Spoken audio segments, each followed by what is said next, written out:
ईमू ने ना मेरे लिए बहुत कुछ किया है और ये अगर मैं ना मानूँ ना तो मैं बेईमान बन जाऊंगी। मेरे ज़्यादातर रिलेटिव्स दोस्त आउट ऑफ वेस्ट बंगाल में रहते हैं, लेकिन कभी किसी ने नहीं पूछा कि तेरे को कुछ चाहिए नफीसा, मैं गांव में जा रहा बंगाल में जा रहा तेरे लिए कुछ लेके जाऊँ।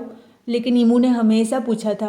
जब भी उसका टिकट होता था ना वो मेरे को कॉल करके पूछता था कि घर वाले ने तो बोला है कि गांठिया ले जाने के लिए, और तेरे लिए क्या लेके जाऊँ। गुजरात का गांठिया ना बहुत ज़्यादा फेमस है, लेकिन मैं कभी खाई नहीं थी, तो उसने मेरे लिए गठिया लाया। ऐसे ही वो कभी मावा कभी गठिया।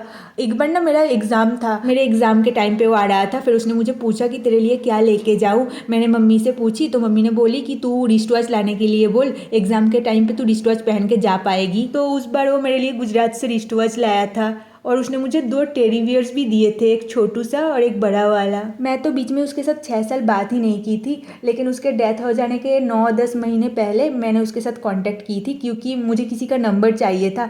मैंने सोचा कि वो मुझे कुछ हेल्प कर सकता है। बातों बातों में वो मुझे बोलने लगा कि मैं जब गाँव में जाऊँगा ना तेरे लिए चिकन 65 मसाला लेके जाऊँगा। मेरे अंकल के लड़कियों ने भी बोले हैं कि जब गाँव में आओगे भैया हम लोगों के लिए सूरत के चिकन 65 मसाले लाना। इसलिए मैं बोलती हूँ कि ईमू दिल के बहुत साफ था। हम दोनों में इतने झगड़े हुए, इतने कुछ हो गए, फिर भी वो मेरे लिए चिकन 65 मसाले लाने वाला था। हम दोनों जब थोड़े छोटे थे ना, लाइक आज से 10 साल पहले, तो मैं हमेशा बोलती थी कि मेरा अगर लड़का हुआ तो मैं नाम रखूंगी ईशान, क्योंकि ईशान का एंडिंग एंड से होता है। और उस टाइम पे ना मैं एक टीवी शो देखती थी, डिज्नी में आता था सपनों को आवाज़ दे ईशान, तो उसमें जो मेन कैरेक्टर था ना उस लड़का का नाम था ईशान। मैं उसकी बहुत बड़ी फैन थी, लेकिन बाद में जाके ईमू ने उसके बेटे का नाम ईशान रख दिया। मुझे पता नहीं था, क्योंकि मैं तो उससे बात नहीं करती थी ना। गांव के भैया ने मुझे बोला कि पता है ईमू ने उसके बेटे का नाम ईशान रखा है। बाद में मैं जब उससे बात कर रही थी तब मैंने उसको बोला कि अरे कॉपी कैट, नाम भी मेरा कॉपी कर लिया।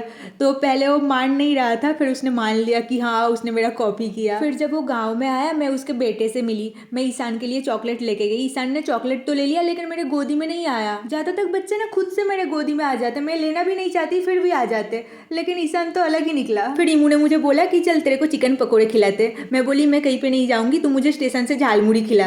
तो उसने मुझे झालमुड़ी खरीद के दिया, और मैं ना उसके लिए मूंगफली, बादाम होते हैं ना, बादाम को मूंगफली बोलते, तो मूंगफली लेके गई थी। क्लास से वापस जा रही थी, उसके बेटे के लिए तो चॉकलेट खरीदी, और कुछ मिला नहीं रास्ते में मुझे, ट्रेन में मुझे मूंगफली मिला तो ही खरीद लिया ईमू के लिए। मैंने सोचा कि बचपन से वो मुझे कुछ ना कुछ देते आ रहा है, इस बार मैं उसको कुछ देती हूँ, और मेरे पास ज़्यादा पैसे भी नहीं थे तो मैंने मूंगफली ही खरीद लिया। मैंने उसको मूंगफली दिया और वो एकदम खुश हो गया। मैंने कितने लोगों को कितने बड़े बड़े गिफ्ट किए, लेकिन मैंने कभी किसी को इतने खुश होते हुए नहीं देखा जितने ईमू 10 रुपए के मूंगफली में खुश हो गया। ऐसा ही था ईमू, वो छोटे छोटे चीज़ों पे खुश हो जाता था, और कभी कभी बहुत ज़्यादा गुस्सा भी करता था, लेकिन उसके गुस्सा ना एक दिन से ज़्यादा टिकता ही नहीं, फिर वो खुद से बात करने आ जाएगा। ऐसे ही हज़ारों इंसिडेंट है उसके साथ मेरा। जब मेरी मम्मी ने दूसरी शादी कर ली थी ना, मम्मी ने मुझे बताई नहीं, शादी हो जाने के बाद मम्मी ने मुझे बताई, तो मुझे बहुत बुरा लगा, क्योंकि उस टाइम पे मैं काफ़ी बड़ी हो गई थी, मैं 11th स्टैंडर्ड में आ गई थी। मैं सबसे पहले रो रो के ईमू को बताई कि पता है मेरी मम्मी ने दूसरी शादी कर लिया है। मैं बहुत दुखी हो गई थी, मैं बहुत सैड हो गई थी।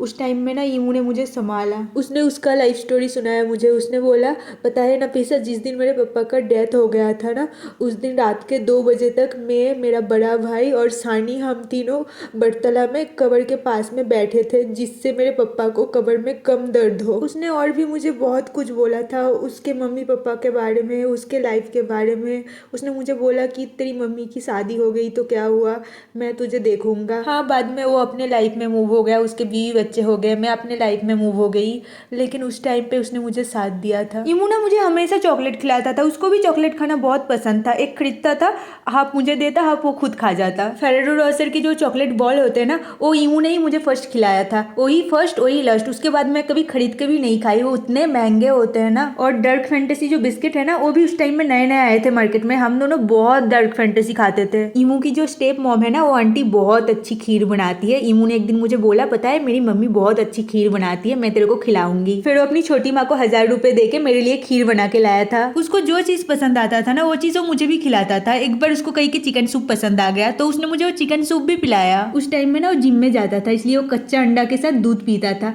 उसने उसने मुझे बहुत बोला कि तू भी पिया कर, लेकिन मैं कभी पी ही नहीं। उसको ना बाइक और जिम का बहुत ज़्यादा शौक था। उसके पास पहले एक रेड कलर का ग्लैमर बाइक था, वो उसके पापा का था। फिर बाद में जाके उसने सुजुकी जिक्सर खरीदा था, एक ब्लैक कलर का। वो ना मुझे बाइक चलाना सिखाने की भी बहुत कोशिश की। जब उसके पास वो रेड कलर का ग्लैमर बाइक था, उसने मुझे बोला ये गियर है, ये क्लच है, इसे ऐसे दबाना है, इसे ऐसे छोड़ना है। फिर मैंने उसका बाइक गिरा दिया और उसमें से पेट्रोल भी निकल रहा था, लेकिन उसने मुझे कुछ नहीं बोला। वो ना मुझे हमेशा बोलता था कि मैं दिखने में उसकी मम्मी की जैसी हूँ, मतलब मेरी लुक उसकी मम्मी के जैसी है। मैं तो कभी उसकी मम्मी को देखी नहीं हूँ, क्योंकि मैं जिस साल कानून में आई थी उस साल ही उसकी मम्मी की डेथ हो गई थी। तो मैं मेरी मम्मी से पूछी कि मम्मी मैं दिखने में क्या ईमू के मम्मी के जैसी हूँ? ईमू हमेशा बोलता है। तो मेरी मम्मी ने बोली हाँ, उसकी मम्मी की मुँह भी तेरी जैसी बड़ी थी, लेकिन उसकी मम्मी बहुत शांत थी। फिर ईमू ने मुझे एक फोटो भेजा, उसमें उसकी मम्मी पिंक कलर की साड़ी पहनी हुई थी और ईमू किसी के गोद में था, रेड कलर का एक टी शर्ट पहने हुए। वो सारे फोटोज ना मेरे फ़ोन में थे, लेकिन मैंने डिलीट